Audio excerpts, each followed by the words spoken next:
Are you wondering about the real estate market in Brantford and the surrounding areas? Then you're in the right place. This is the inaugural Homes Made Simple podcast. And I'm the host, but Daryl's the expert. Daryl Vansickle is here from Homes Made Simple to share his market insights on what's going on in real estate.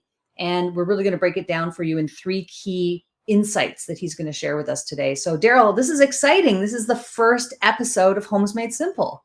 Yeah, this is exciting. How are you feeling? Good, good. It's a very interesting market.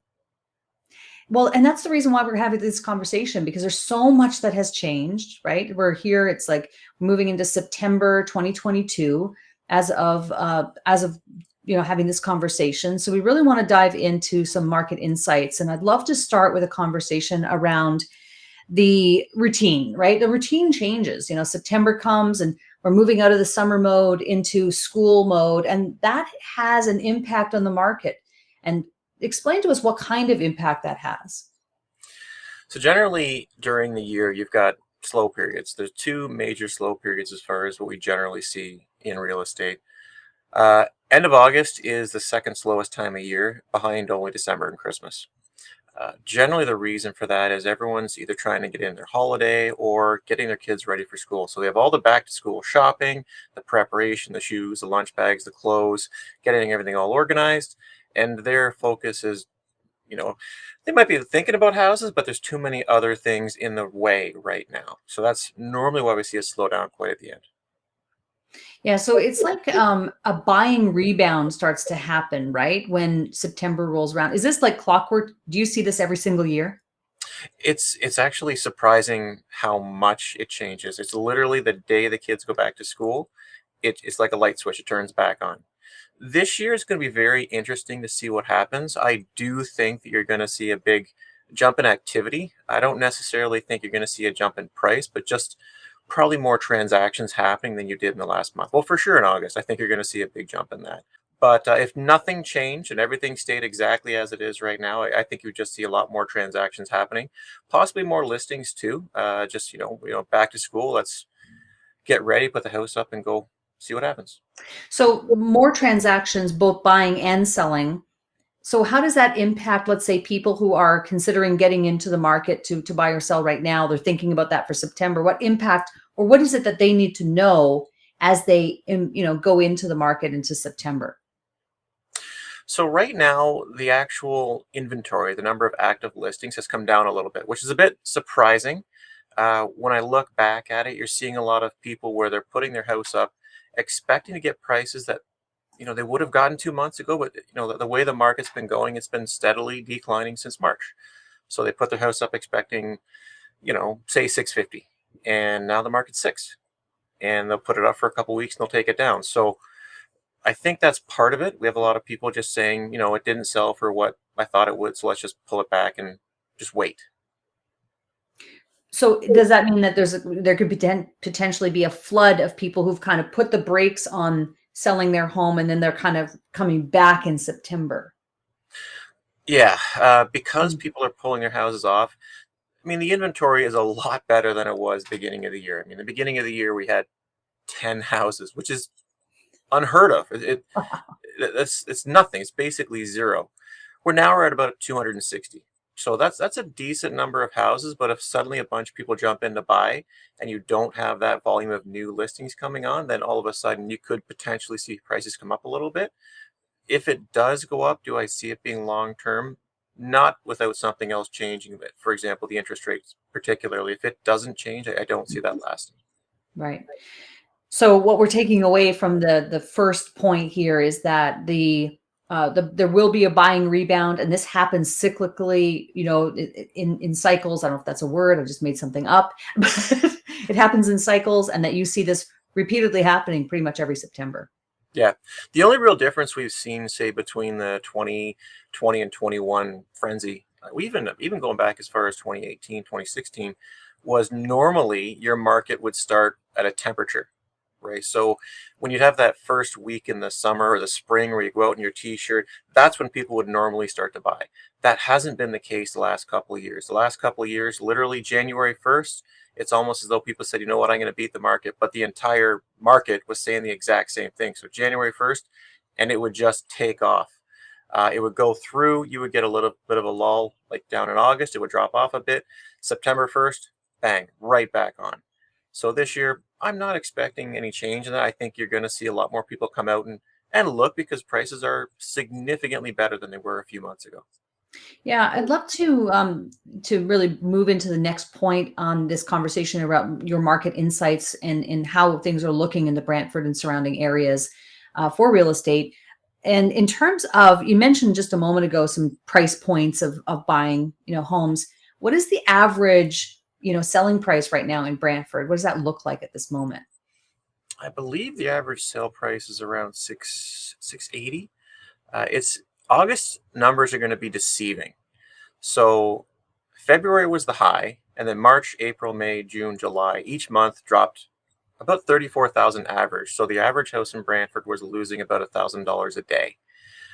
Um, August numbers, I think, are going to be a little bit skewed.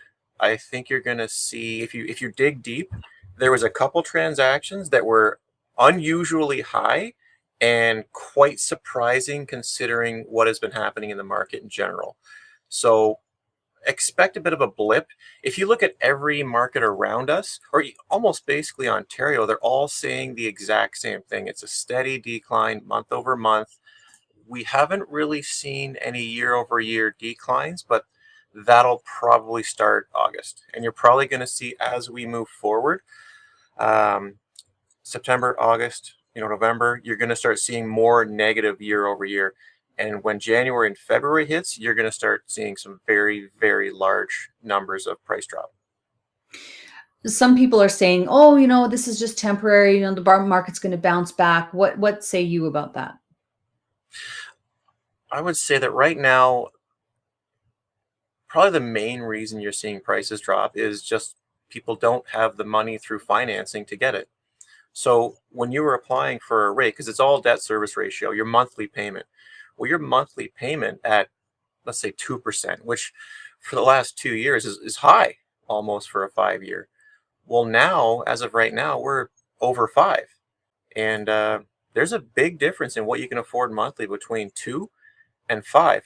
Oh So there's yeah. there's just a structural problem where I want to go buy this $1 million home, but I can't. And okay, you're financing, let's say now it's 7 or 800,000. Well, you're not going to move if the house you're going to go buy isn't what you wanted to buy. You just won't buy it.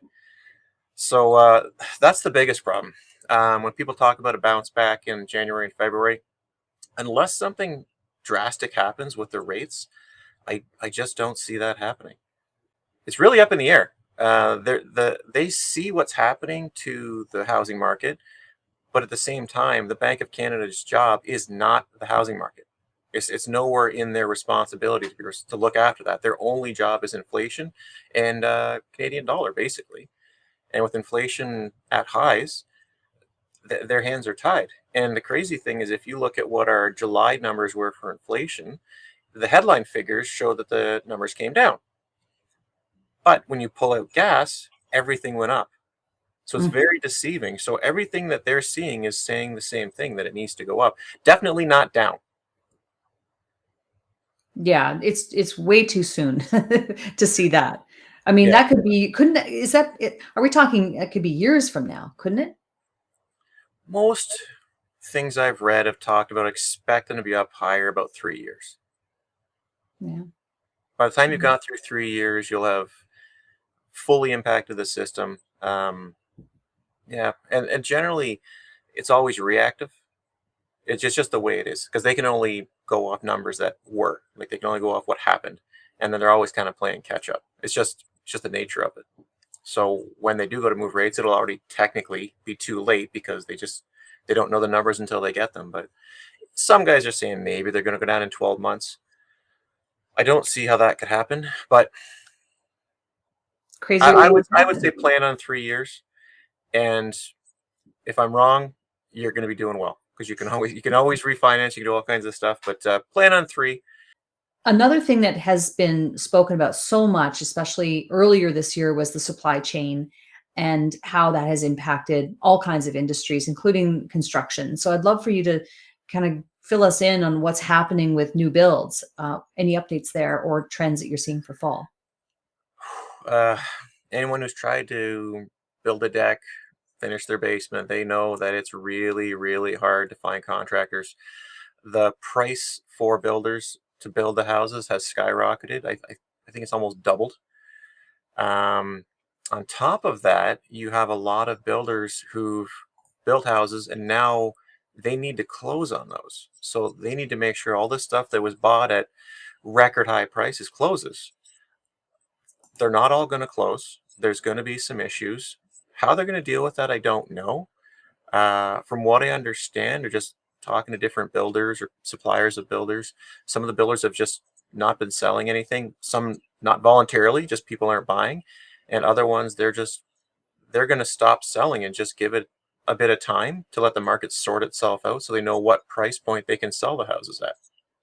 Right. They're not going to be selling them at a loss. I mean, they have to, so they're just halting. Yeah, I think for a lot of builders, there should be some concern. Um, there was a lot of people who were speculating. So they would literally just go buy a house, never ever expect to close on it. They were just going to either flip the paper or take possession of it. It would be worth $100,000 more than what they paid for it and just sell it. And people have made a lot of money for a long time. But every year the market went up. And this is the first time we've really seen interest rates rise. I think we're the highest rates we've seen since 98, I believe. It's been a long time. No, 2008, sorry, 2008. And So it puts an end to that speculation or to that practice pretty quick. yeah, yeah, it's going to leave a lot of people where they have to figure out how can they close. One question is, can they close? And two, will they close? If you were a corporation or you bought a house as a corporate, like a numbered company, and you put $60,000 down, are you going to close on a house that's worth $200,000 less than what you're paying for it? Or do you walk away from your $60,000 deposit? Right. Right? Yeah. You can Tough lose question. 60,000 or 200,000. So there's the question. And if you do take it, how are you going to pay for it? If you're going to rent it, how high would the rent have to be for you to positive cash flow or even break even? And there's a lot of people that have bought houses, rented them out. It's been negative cash flow. But if the way they did their math was, say, okay, it costs me $4,000 a month to buy this house. I'm renting it at $3,000 a month. So it's $1,000 loss, but it's going up $10,000 a month. Right. Right. So, okay, I lose $1,000 a month, like out of my pocket, but over the term of the year, I'm going to make another $50,000. And it's worked for a while, but things change. Interest rates being the number one thing that's changing. Yeah. So in terms of those new builds, they've come to a halt and you don't foresee them coming back online anytime soon, it sounds like. I'm so with builders, there's financial obligations or certain milestones they have to meet. So some of the builders, they'll have a subdivision where they need to sell or pre-sell a certain percentage in order to get released money from the banks. So they're actively working to sell them. But it seems like quite a few of them, they're on new projects. They're just going to hold back and just let things sort themselves out before they do anything. Uh, with them holding back, you're going to see a lot of contractors suddenly become more available because right now they've been building anywhere and everywhere. Just drive around.